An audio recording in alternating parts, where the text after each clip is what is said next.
People say I'm toxic, and honestly, I don't care.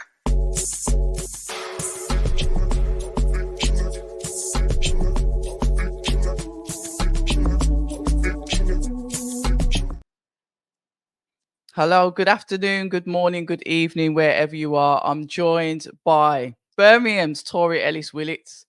Good afternoon. It's good to have you on. We've been trying to do this for ages, but welcome back. I know, yeah, no, thank you for having me on. Finally got you. Listen, better late than never. Tori, we've got so much to catch up on. I think the last time I spoke to you, you were training out of Acott's Green.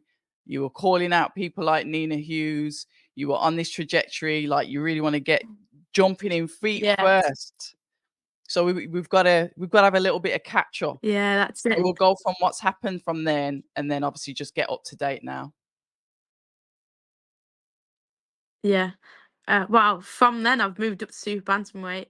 I think after leaving Team GB, I just grew it naturally. My body just become healthier. The more I was fueling myself, the more healthier I got. Less injuries and stuff like that. And then I was struggling to get to bantamweight in my last bantamweight fight. I found it really hard. And I just thought, you know what, if I'm going to go down this professional career, I want to enjoy it a little bit as well.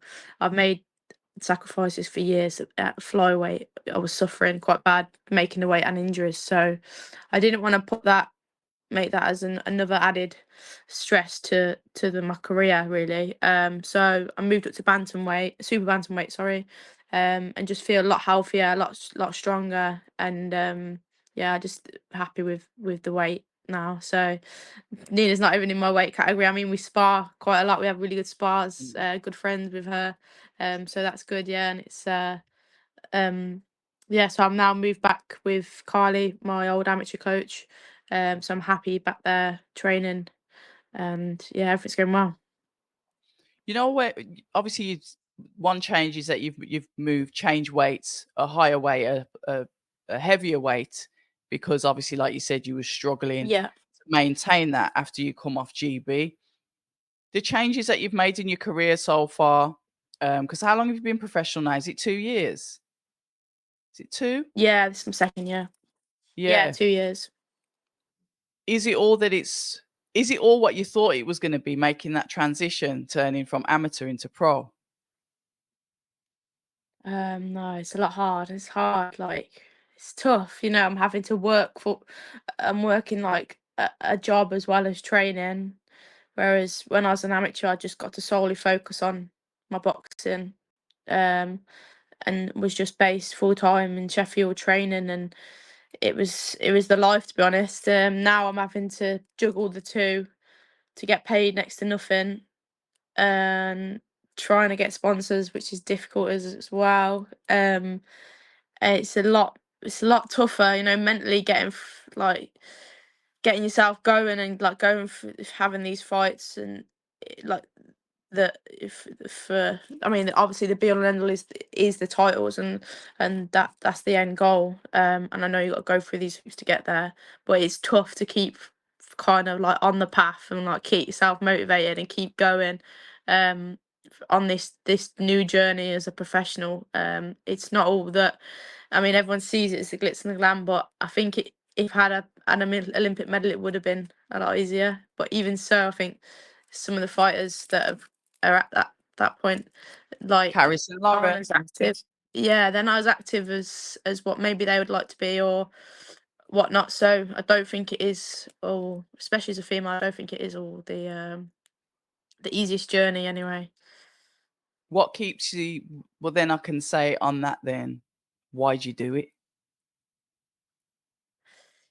Because I haven't achieved my end goal, I think. So I think and because I'm just so used to like routine and life of being a boxer, and the end goal of achieving. I think if I finished, I wouldn't be happy or satisfied with what I've achieved. Even though I've achieved quite a lot, I don't think it would be enough for me to be like, yeah, I'm going to hang up my gloves. Yeah. You know, I know you come from a military background as well, so you're used to that. It's regiment, it's routine, it's what you do. It's kind of like Yeah, getting up and brushing your teeth, and whichever you do first, have your breakfast, then yeah, brush your teeth, or whatever it is. It's a routine. Boxing in the professional world, from what I've seen, like from where I sit, is chaos. There is no routine. The yeah, only thing is obviously you going into the gym and making sure that you're training every day. With everything else, it's very up and yeah. down and haphazard. So being the person that you are, how are you then trying to adapt to this like new lifestyle and really settle in and bed in and almost have that routines kind of like just thrown out of the window?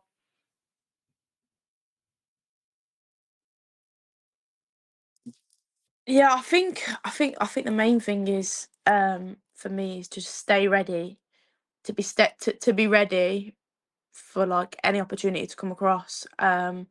Because it could cut like you could have like something could reach out to you and you could have the opportunity, and if you're not ready then you've lost that opportunity. And I think as well, like making yourself known, and like the GBM show that I boxed on, I like I said it and I opened my mouth, and I think if you don't go after, like if you don't, I feel like you've got to like be that kind of not mouthy person, but like got to go after what you want for it to be made noticed, like to be noticed within you can't be this kind of like plodding along fight after fight if you're not in the limelight. I mean, if you're not like a recognised person that's either been from your family, like Fran Hennessy or somebody like that, you've got to kind of talk up, because otherwise you're not going to get noticed. No matter what your experience, no matter what your pedigree, you're not going to get noticed. So, and I noticed that, and then like, and I just think you've just got to go out there now, and you just got to talk the talk, and you just got to like I don't know, just go after what you want, because um otherwise, like you say, it's up and down. One minute you could be fighting somebody, and then the fight gets pulled through because the opponent's from foreign and then don't want to fight you. I've had that, like the opponents won't fight me because of my record from GB, and it's frustrating. It is very frustrating. And then you got girls that come in that are way overweight, because they're Yeah, I've thrown seen that thrown with one of your fights. I was there for your yeah. weigh-in, I remember. Yeah, and that's like obstacles that you didn't like. I know you'd never expect that any amateurs. It would never happen. Right. So, um, it's just adapting to that is it's hard to because it's like you'd never experienced like the situations before. It's all new situations. But I think one of the best things is, I mean, Kylie's my coach, and he's quite a calm person. Like I'm always if I'm on time at the gym, I just know he's not turning up for another half an hour. At first I was like always moaning about it, but now I end up going and get myself a key cut to get to go into the gym myself, get myself warm, do whatever I got to do. So I know that then I'm ready, I'm warm, and then I'm not going to be late for work then in the morning, because I'm like I'm still getting a good session in. So I think it's just adapting to the situation really, which you have even in the army you have to adapt to certain situations that you come across. So I think even though it has got to be routine, things get thrown at you. You just got to try and stay as calm as you can with them, which is hard, but yeah, it's all part of the process. That adaptability then, Tori, it transcends into the ring when you're going in with your opponents. Maybe, I don't know, you might have watched a bit of footage, you might have seen them move around the ring a bit, you might have even sparred them in a past life. But then you go in and it can be something completely different. You talk about that adaptability as into the pro game. Surely that's got Yeah. to then transcend into the ring so you can be the best fighter that you can be. Yeah, definitely. Well, you'd like to think so anyway. Like like I'd like to say I can adapt, and I can adapt to opponents in front of me. Obviously my last fight I experienced something that I hadn't really experienced um like before, and then now after it you look back at things and you see things and you're like there's more to it than just stepping into the ring. I think, and until you go through the losses and experiences, you don't realize there's other things that play a part in just stepping into the ring and fighting. So it's made me realise that, and maybe it's like it was early for me to realise that, but I was the one that said I want to take risks, I want to get thrown in the deep end, because like, and I'll still say it now, I'm not going to get anything out of fighting like punch bags, so what's the point? So yeah, and that's another learning. So that's it. All comes by learning curves, and everyone learns from the fights. Mine just happened to be quite early on. At the end of the day, it's all of it is experience. You've been with GBM. Yeah. I think you were boxing on some BCB shows. I think I've been to one of those. Then your last 2 fights have been with GBM. The last one, I think, was the one before this one was in Coventry. But because they had about 8,000 fighters on the card, I left because I know you boxed extremely late as a floater. Yeah. I mean, talk us through that fight then, Tori, the previous fight that you had, not just the one that you've had, but the one before that. Yeah, even that was like, I had to adapt to that. I mean, I'd never been a floater before. Okay. We thought we was going on at like 5 o'clock, but my opponent didn't turn up till she turned up late, so that I had to go and then go as a floater. So then there was a couple of knockouts, and I was like told that must have got warm about 5 times. So I had to stay warm for the whole night. I got told I was coming on, and then I got told I was not, and I literally, it was. I stayed quite calm, to be fair, but once I knew I was going out to ring, I was just like, I just want to fucking get this over with. I was like, I just get me in and get me out. It was like nearly midnight, and I'd been warming up from like 5:30, thinking I was going to go on. So it was, and the change room was tiny. There was nowhere to move. It was cold in there. Yeah, it's the ice rink. Yeah, it was a horrible experience. And that was like, you'd think, and I thought, oh, this is going to be a great platform, but like great step up for me. And don't get me wrong, the show's great, and the production's great, and the build up and everything that they do is brilliant. I think as a show that's promoter that's up and coming and doing great things. But I was like, that's the first and last time I'm gonna be in a floater. Like, it was horrendous. But the fight itself, how did that go? Like you said, you kind of like, now you just want to get it over with. So there's a little bit of frustration in there. Warming up for 7 hours isn't no joke. Yeah. How was that fight? It was good. It was, like I said, she was also 2 weights above me, because nobody would fight me in the UK. I had like 9 people turn me down, UK opponents, turn me down. So I had to take that fight so I just I ate all day and then weighed in on the night, the Friday night, and it was a super feather, I think, or feather, one of the two. But that's way above what I box at. But nobody would take the fight. I wanted to fight on a good platform, so I took the fight. She was massive in comparison to me, but no, it was 4 rounds as well, so everything was quite rushed. It was like you couldn't really. It was good. It was good experience though, fighting on like a good card like that. And the the lights and the cameras and sort of thing was a bit more obviously from the BCB shows that you're used to, so that was good experience. Yeah, so that was what I took from that. It was great to be on that. And then you seem to get quite active again, because then obviously GBM puts on another show, the last show you were on, and then you're going for your first title fight against Tysie Gallagher that recently boxed Stevi Levi and won.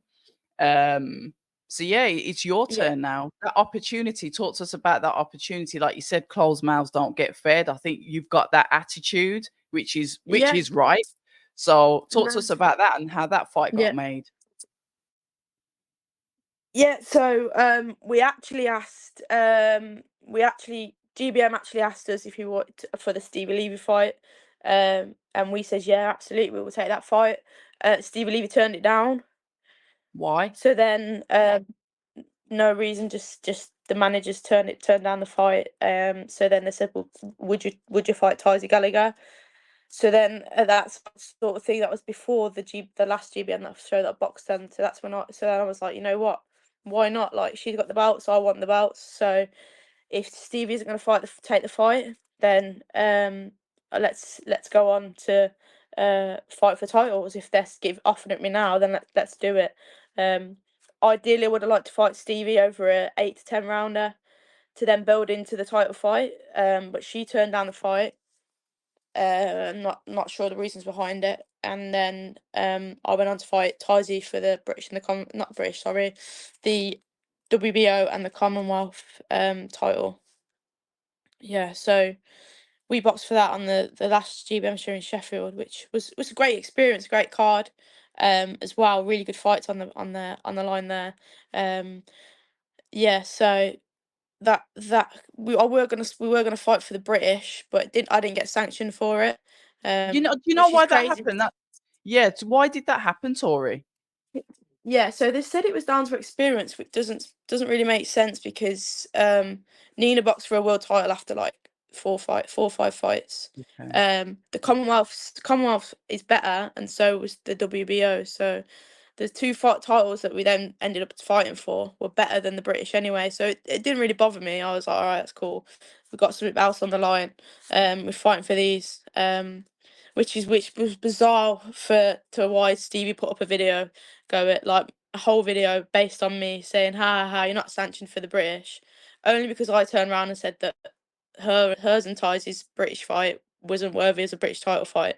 So she got her back up about it, and then she put a whole video about me saying about it clearly she hasn't done her research because she doesn't realise that the WBO is better than the British title because you get ranked for it. So bit of a silly thing to do. I'm gonna get back to Stevie, but before I do, because obviously, I get on quite well with Stevie as well. Like she's crazy. She's not a little bit like Yeah. me, but we can touch on Stevie in a bit. But Yeah. talk to us about this fight, because I thought we spoke after, and I personally thought you was really hard on yourself. I could see that you was really trying to stay in there. We talk about this adaptability, but it's got to be, it's got to be your words, Tori. That experience, going for belts, key fight, the whole Yeah. thing. Let us know as fans how that was for you. Do you know what? I didn't feel like the build up or none of that didn't really phase me. I don't think that the fight week, the cut, like the talking, the weigh-in, none of that phased me. I was there to entertain. Do you know what I mean? So that little tough or whatever, like the little back and forth with me and Tysie, like there was no like. If you know me, you know that like, I ain't that kind of person anyway. But I'll entertain and I'll wind you up. And I knew that all it was me winding her up, and I was just like having jokes with it. Like it wasn't nothing. There was no hard feelings in there from my side of things. I was just trying to wind her up, and that's just like fight talk. Do you know what I mean? Yeah, saying the fight, yeah. Yeah. So I'll sell the fight as much as I can. Anyone that's in front of me, I'll sell the fight. Just because it's going to bring more eyes, bring more fans, bring more everything. Do you know what I mean? For women's boxing, it was massive. Like some of the videos had like 70,000 views or whatever, like mad views on some of them that we had, more than like the men that were fighting on the card. So we built the fight. Yeah, I'd say your fight was like hot topic. Yeah. Yeah, massive. But none of that like bothered me. And I felt like I had the best camp I'd have, like sparring, everything sparring went well. But I just think when the bell went, Yeah. might come down to like experience. I think that's when the the pressure may become a bit too soon. Do you know what I mean? When the bell went, like I weren't in that boxing flow state. You know what I mean? That I know that I can be in, and I know that I can deliver better than what I delivered on that night. And that for me, that's the frustrating thing. I'm not bothered about the loss. Like I'm not bothered about the going. Like I know what I can do. And for me, I've just got to do that in the ring. Yeah, there was, I think, from like round 7 onwards, I'd say like that boxing ability, boxing side of things started coming out. I mean, I landed a right hand in, I think, the 8th round, quarter clean, and then it was just smothered and grabbed, which she's clever at doing. Like, she's very clever. She's experienced. Like, she's I was clever about at to say doing that's it. experience, isn't it? Yeah. Yeah, and I fell into her fight, if anything. Like, I should have landed my shots and got out straight away, so she couldn't do that. Got to move. I, Yeah. I couldn't do that. I didn't do that. No, like, at the end of the day, you have them nights, and it just happened to be not my night on that night. I didn't deliver what I know I can deliver. So unfortunately, I took the loss on a big occasion, and that you, like you say, you learn from it, and come back from it. And there's things that I'll be working on um to come back even better. So yeah, that was the situation with that one. One thing that you mentioned there, and I've heard a couple of other fighters say, and it's like, I think I spoke to Galal fight, and he said you can have the best camp, you can have the best spars, Yeah. but it's the performance on the night. He said you can go in there and Yeah. have a bad performance, rematch them 10 times and win every Yeah. other fight. It's about Yeah. how it is on the night. So you mentioned about being in that flow state, and me, I like to try and get in the mind of you guys so I can understand what it feels like to be you, because I haven't experienced that. So when you said that bell went and you was like, you weren't in that flow state, talk to me about that. I think it's that like, flow state and what it is. yeah. So for me, it's like there's a Tory that's like in the flow state, and you're relaxed, you're calm, you see things, you pop, like your boxing ability is like up here, and then there's to me in that, that fight or flight. Right, like survival mode. Kinda, but more like survival mode. I'm gonna kill you mode for me. Yes, that's what I mean. It's fight or flight, isn't it? It If that depends what makes you like. sense. Yeah, I hear that. So is it like the Yeah. boxing, just Yeah, like yeah. So I drain? go into like, so I've got like just like I don't think about what I'm doing, and I'll just like I just think I've got to like get at you. I've got to like outwork you, sort of thing. I know my fitness is good. Do you know what I mean? So I think there's just the two different sides of me, which where I'll like just think I've got to go and outwork you for like the 10 rounds, or like I've got to go be smart and be in my boxing flow and do what got me to where it's got me to, and do what's made me achieve what I've achieved. And unfortunately, I went that way instead of that way. Okay. Maybe because What of would the you? occasion. Who knows? And I was about to say, well, you've had that now. You've had that big occasion, but what's one of Yeah, the? I No, sorry, go on. I was just gonna say, I think it was to do, like, if you look at the grand scheme of things, of like the titles on the line, my first title fight, big kind of like crowds, even though that don't but really bother me because I've done that. I was about to say you had loads of But like, supporters. I heard them screaming. yeah, yeah, but it all adds up, don't it, really? And maybe that as a whole kind of like really it's probably more the pressure on how much I wanted it, All right. more so Yeah. than because I know how bad I wanted to win it and wanted to achieve it, and it would have been like a something that I'd be proud of myself for achieving.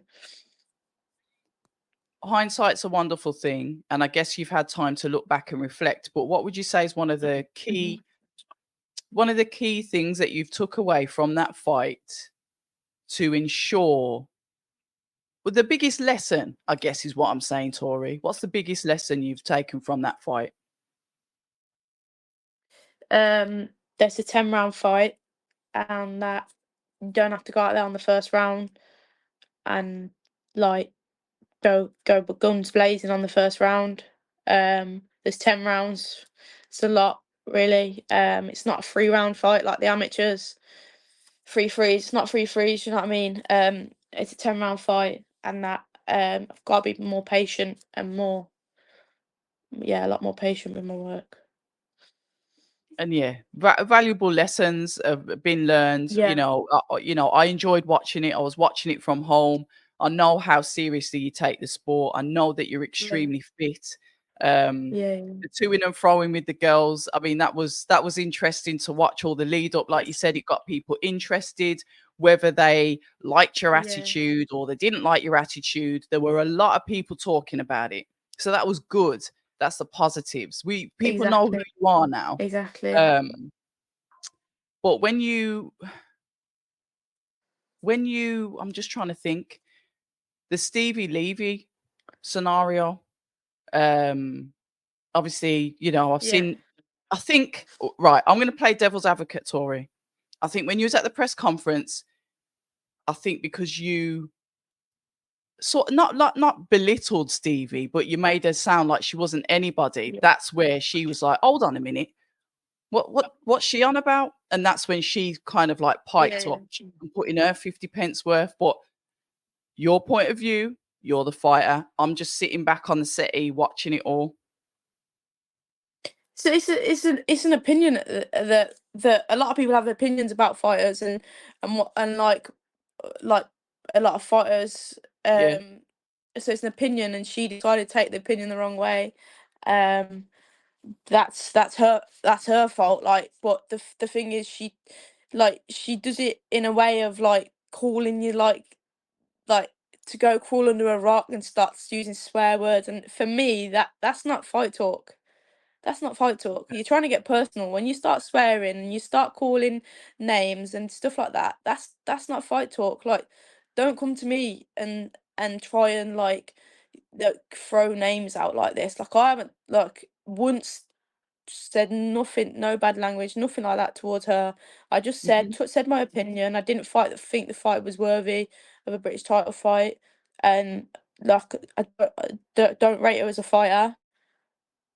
Yeah, she's done a lot. She's fought some good fighters. Fair play to her.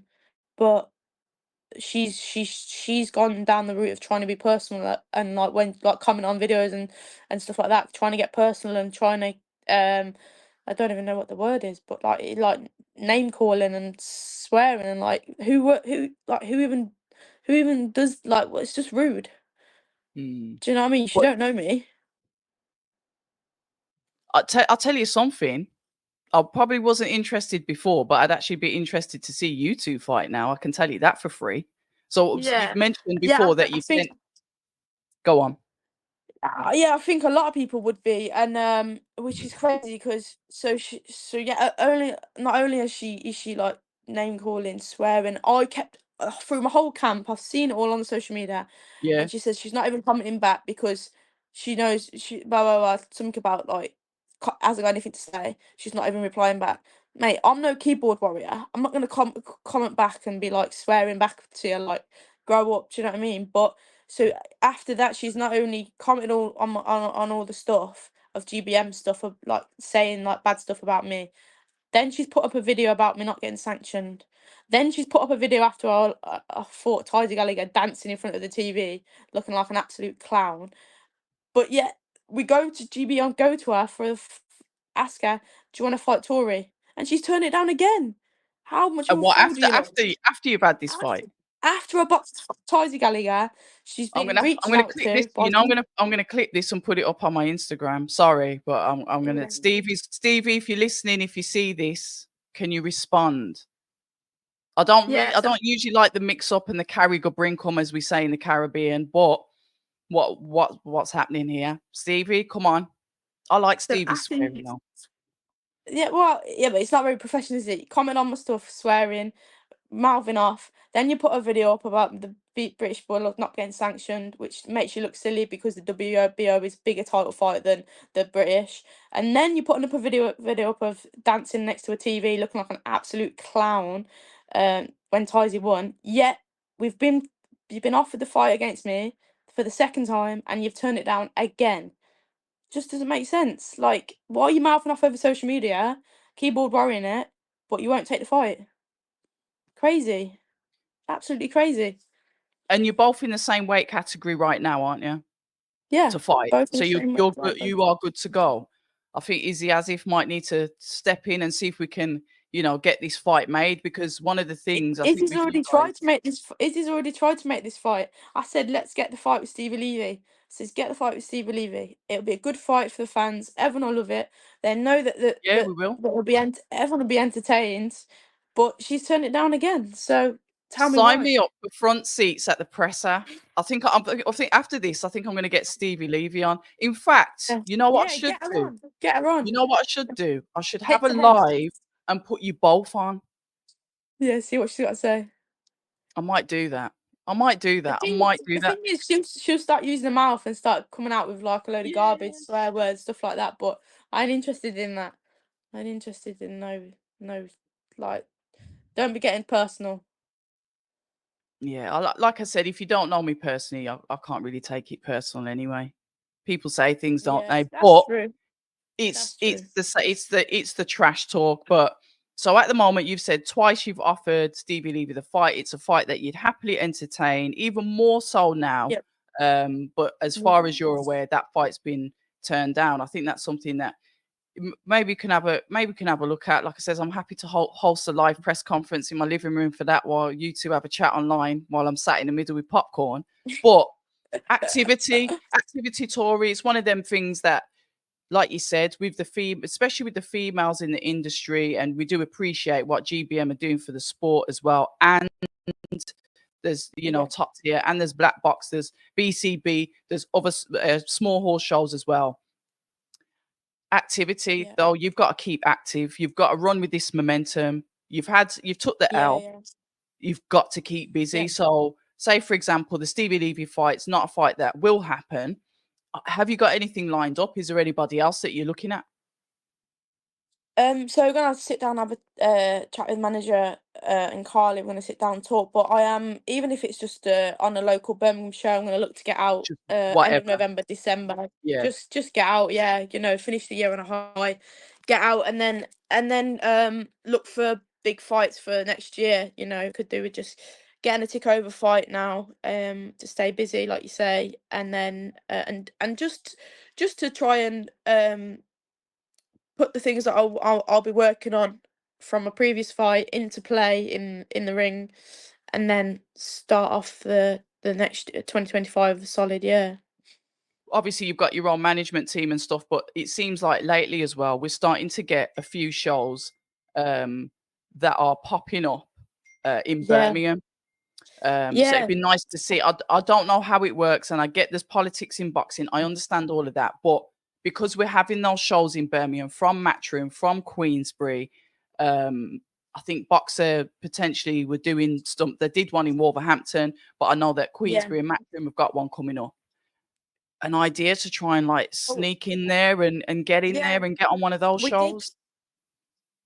We have reached out to Matchroom about it, the one in November, because that'd be wicked, getting Galau's one, Galaus Edwards one. But they've said the card's full. It's a stacked out card. What about Queensbury, Tori? Yeah, I'm gonna have a chat November with the my manager. 2nd. See. They haven't announced the whole card yet. Yeah, it's a good idea, really. So yeah, I'll reach out to Natty, see if he's reached out to Queensbury. Because either of them, like you say, Birmingham shows, just it'd be good for get the fans as well, all come back to go watch it as well. And good cards as well, both of them are, aren't they? Yeah, Always definitely. And you do sell tickets, like I said, you can hear that in the audience. But now that you've mentioned that, we've got to talk about your GB mates. And the first one that we're going to talk about, and I want your opinion on, is the lovely Fraser Clark, somebody that I've got a hell of a lot of time for. Obviously, he's a bronze medalist, and it was horrible to see what happened to him on the weekend. I know he's resting up because I've spoke to him. But talk to us about that round 13, Tori, because when he went in the first time, everyone wrote him off. Everyone says, listen, this is the first fight. Fabio's going to do, blah, blah, this and that. And it even seemed that he wasn't necessarily getting the backing that he should have done. Went in there, stood his ground, put on a really good performance. We were all entertained. And then it gave us that forthright opinion of it's a 50-50 fight. And then we've seen what happened on the weekend. Talk to us, Tori, your opinion on the fight, even though there's only, 1.5 minutes? Yeah. You know what? I mean, I love Fraser. He's a great guy, and he's always he's always said to me like, keep going, keep doing what you're doing. Always got great things to say to you when you have conversations with him. Like, he's done a lot. Do you know what I mean? And I actually, like, I was so shocked. It was unreal. Like, I was gutted for him. Like, devastated. It was just, I don't think it was expected that first round, like, to come out like that, like to that for that shot to be landed. And then I don't know when he was caught with the shot, was he dazed? Because that, why did he turn Yeah. his back? Like, was he dazed at that point I or thought not? I I thought it don't was know. days. Like, that shot that landed, was that? Because I was a bit like, what are you doing turning your back? And then it caught him again when he turned back round. And I was like, "Oh," but it must have been because he wouldn't have turned his back like that. Like, he's not stupid. He's experienced. Do you know what I mean? So, he wouldn't have done that unless, like, it was a bit the senses are all gone sort of thing. So yeah, it was a bit of a shock. It was a bit of a shock, but I hope he's recovering well, and I hope it's not too much a long time to come back from that kind of injury. And if or will he go back again after that? That's the It's a bit question, isn't it? of a tough injury to come back. Yeah, it's a bit tough injury to come back from, isn't it? I guess as well. Yeah. Ben Whittaker went in against Liam Cameron. Talk to us about that fight. And I know, like, I've seen like everyone mouthing off on the internet and that, and I ain't gonna get involved in that because I like the kid. Do you know what I mean? It was a tough fight. But your words, Yeah. Tori, how do you see it going? Do you know what? Ben's like one of the most skillful boxers I've ever met in my life. Some of the things he does, I'm like, how do you like deliver that?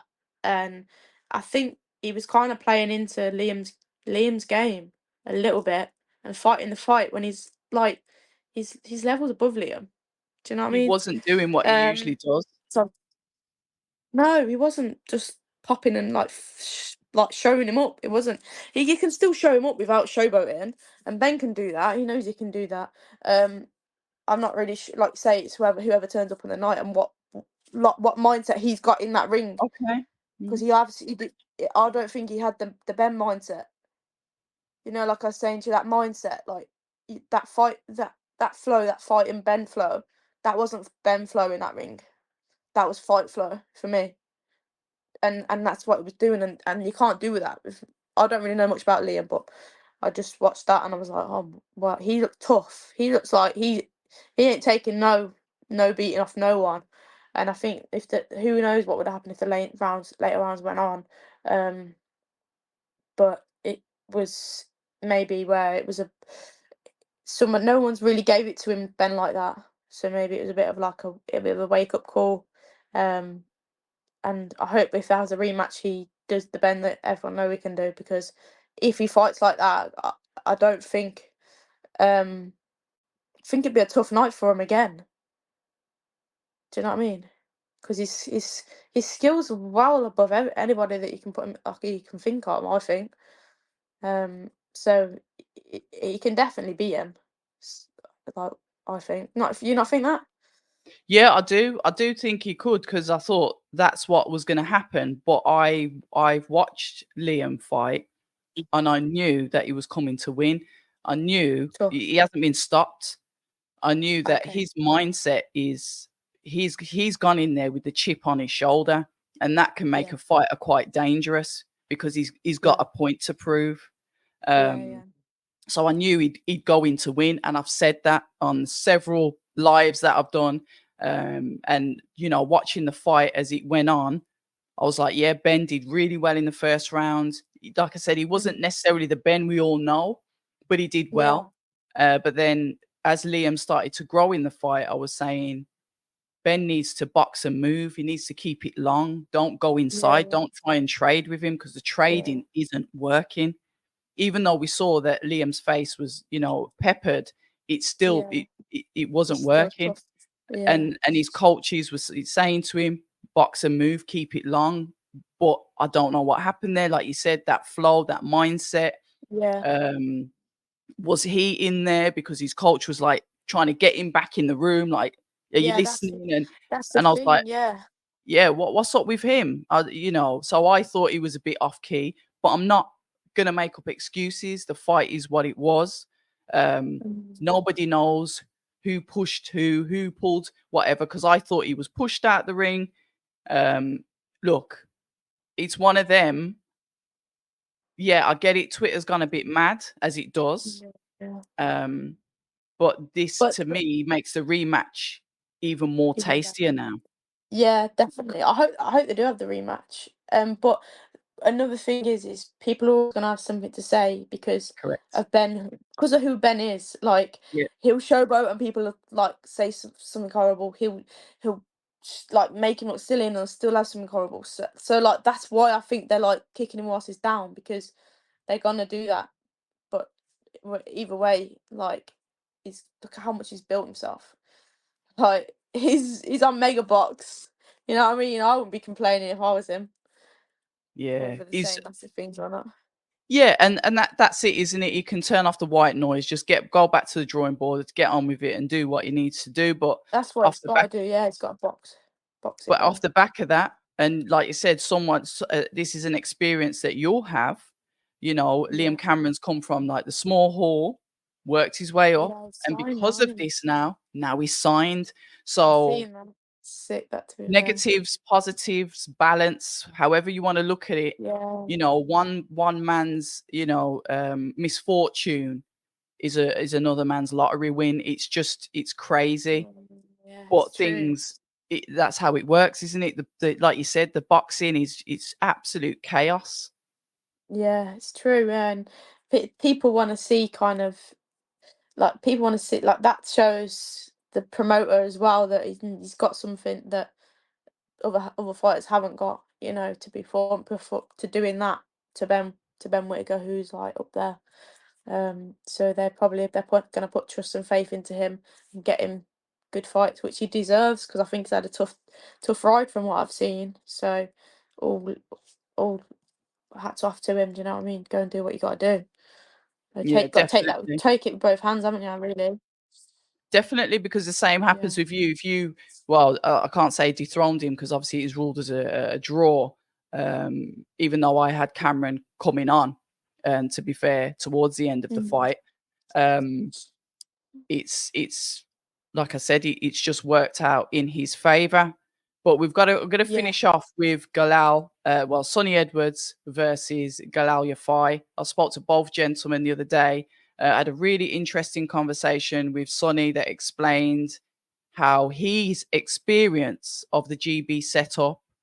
He said a couple of things that really almost resonated with me. He says that the fighters will pick up the attitudes of the coaches. He just didn't have a good time there, but it was good to listen to his experience. But then I spoke to Galal, and Galal was like, yeah, fair enough. They did pick me, but it was worth it because I won gold. So it was a good investment to pick me.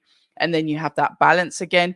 A superb fight, another fight that I'm looking forward to. Absolutely gassed that it's in Birmingham. But how do you see it going, Yeah. Tori? Favorites aside, when you look at the fight itself, give me the Tori-Ellis opinion. Okay, so if you watch the Sonny Edwards and Bam fight, Yeah. Bam is a little bit like Galal, but he's a little bit cleverer. I don't know if that's a word, but still. I know what you're saying. So if Galal does what Bam done, but smart Galal does what Bam done, I think Sonny will be in for a tough night. But if Galal go play straight into Sonny's game, Sonny will make him look silly for like 12 rounds. I think. I don't think he's gonna stand there and go toe to toe with him because he'd be stupid to. I don't know why he's saying that in the press conference. I don't believe he'll do that. I mean, well, let's see, but I just don't think you can do that with Galal. I Because he just can don't. punch. He's a puncher.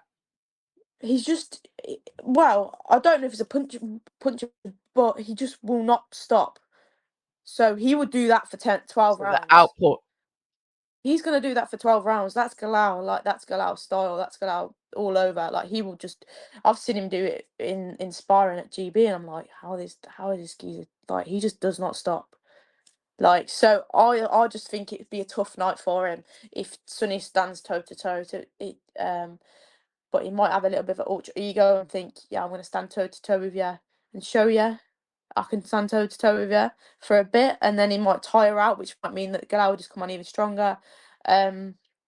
Or he could literally just make Galal look silly, walking onto shots, picking him off, spinning him off, dancing around him, and win the fight easy. So I don't really know. It's a really hard one to call. I think it's whoever turns up on the night and gets the game plan right. We love it. What do you That think? is, I don't know. I can't call it. I just like their styles. I think their styles are similar they're in great. ways. Yeah.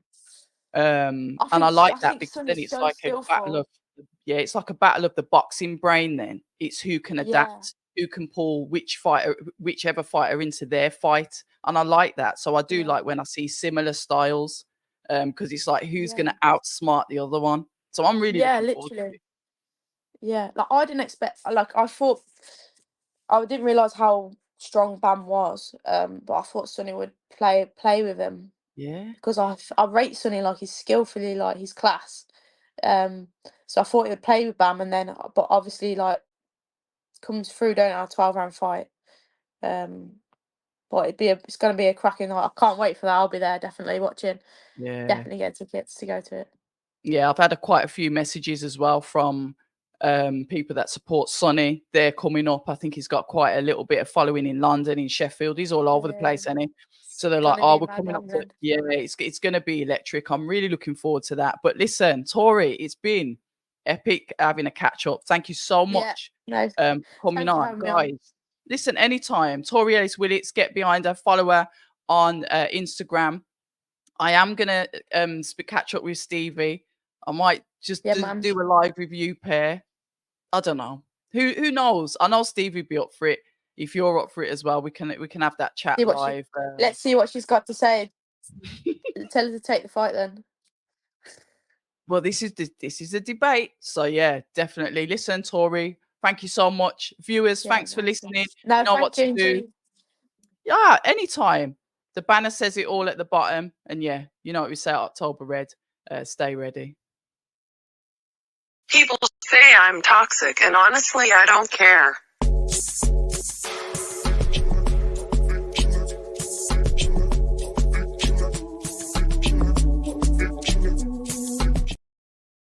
People say I'm toxic, and honestly, I don't care.